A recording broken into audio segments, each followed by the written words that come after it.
everyone. I'm Ishwarya Saxena and I welcome you to my YouTube channel, that is Attract English by Ishwarya Saxena. So friends, today we are going to start with a new topic that is called the sentence. So I got many comments with the suggestion to upload a video about sentences. So here we are. And this topic is a little vast, so I have decided to divide it into two parts. Right now we are going to start with the first part, and once this is done, I will soon be releasing the second part of this topic as well. So let's start. Definition. Now let's start with what a sentence is. A group of words that is grammatically correct and makes complete sense is known as a sentence. Sentence is simply a group of words, but any group of words cannot be considered as a sentence.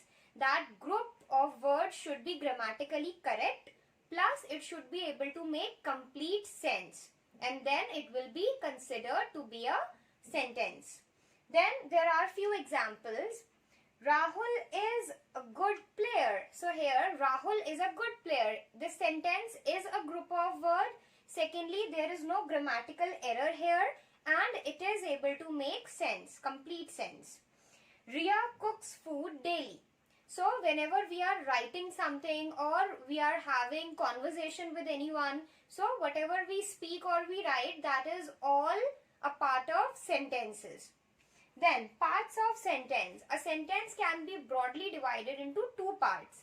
First is subject. So subject is basically the focus of sentence, or I should say whatever is the topic of your sentence, or whom are you talking about, what is you talking about, the answer of that whom or what is actually a subject. To understand this better, let's have a look at the same examples again. Rahul is a good player. So whom are we talking about? We are talking about Rahul. Therefore, Rahul is subject. And there is a fact that subject will be either a noun or a pronoun if there is any other word which is being used as a subject. For example, swimming is my hobby. So here swimming is a verb. It sounds like a verb, it looks like a verb, but basically it's a form of noun here, and so it is the subject. Then second part of sentence is predicate. Predicate means what is being told about the subject. So we know that the topic is subject, but whatever we are saying about that topic, that whole part will be the predicate. Rahul is a good player. So Rahul is the subject as we discussed. Then whatever is being talked is a good player. This whole part is the predicate. Then Riya cooks food daily. So Riya, we are talking about Riya, therefore Riya is the subject. But cooks food daily, this is the predicate, as it is giving some information about the subject, that is Riya. Let's have a look at one more example, because with such examples a question comes up that can subject be a single word or it could be a group of words as well. So to clear that, I have added one more example. A grand blue car is parked outside my house. So here, what is the subject in this sentence? Is it blue? Is it grand? Is it car? So, a grand blue car. This is the subject. And what is being told about this grand blue car? It is parked outside my house. So that is the predicate. Therefore, what we get, that a subject can have more than one words as well. Now let us have a look at the different types of sentences. The first type of sentence is declarative, and it is also known as assertive. So it's the same thing. In some course curriculums it is called declarative, while in others it may be called assertive. But the concept is same. Now let's see what is the definition. It is used to mention facts, provide information, or declare something. So there are three purposes of using declaration or declarative or assertive sentences. First, they are used to mention fact. What is a fact? Something that that is universally true. For example, the earth revolves around the sun. It is a universal fact. So it is an assertive or a declarative sentence. Secondly, they are used to provide information. For example, I got late for my class due to heavy rainfall. So I'm just giving some information that why did I get late? Because it was heavy rainfall. Then it can also be used to declare something. Example, the exams will commence on September 15th, 2022. So it is an announcement or any kind of declaration. This is how we use declarative or assertive sentences. Now let's talk about the second type, that is interrogative. So interrogative sentences are the ones that are used to interrogate someone or to ask questions. So it's the same thing. Here these were three different things, mentioning facts, providing information, declaring something. But here these are just two different things, two same things that we have mentioned in different words, so that you get to know that if you are saying that I want to interrogate you, that means I want to ask you some questions. Now let's see some examples. Who is your principal?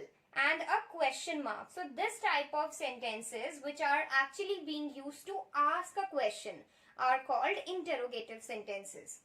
Is it your car? Question mark. So we are done with two types, that is declarative or assertive and interrogative sentences. Now let's have a look at two more types of sentences. The third type is exclamatory sentences. It is used to express feelings or extreme emotions. Exclamatory sentences are used to express deep emotions, and those emotions could be of happiness, sorrow, surprise, excitement, and so on. Let's see some examples to understand this better. We won the match. So there is a different level of excitement and happiness in this sentence. And one more important fact about exclamatory sentences is that this type of sentences do have an exclamation mark. Like here is an exclamation mark. So it is an exclamatory sentence. Then, how can we lose the tournament? So this is expressing the feeling of being shocked, being surprised that okay, we lost the tournament and it is difficult to believe that. So we are not putting a question mark here. Why would somebody ask the ways to lose a tournament? Nobody would ask that. Therefore, it is an exclamatory sentence which is simply being used to express the feeling of shock, that how can we lose the tournament? Okay. Third type is exclamatory. Now the last one is imperative. Imperative sentences also have multiple purposes, like can be used to give commands, orders and suggestions. Whenever you want to make the other person do something and you are giving an order or simply an instruction, then that is imperative. Also, when you provide your advice or suggestion to somebody, or even if you are requesting for something, that is also an imperative sentence. Let's understand this better with some examples. Don't go out after 10 p.m. So it is an order or a command or instruction. Therefore, it is an imperative sentence. You must buy a new car. So it is a kind of advice. So here we are done with all the four types of sentences and also two parts, the subject and predicate. So I hope I'm able to clear the topic well. Still, if there is any doubt or you have any question, you can write in the comment section. Thank you so much for being in sync with the videos, for all your comments, likes, shares. And if you have not subscribed the channel yet, please subscribe it and do like and share this video as well. Thank you so much for watching.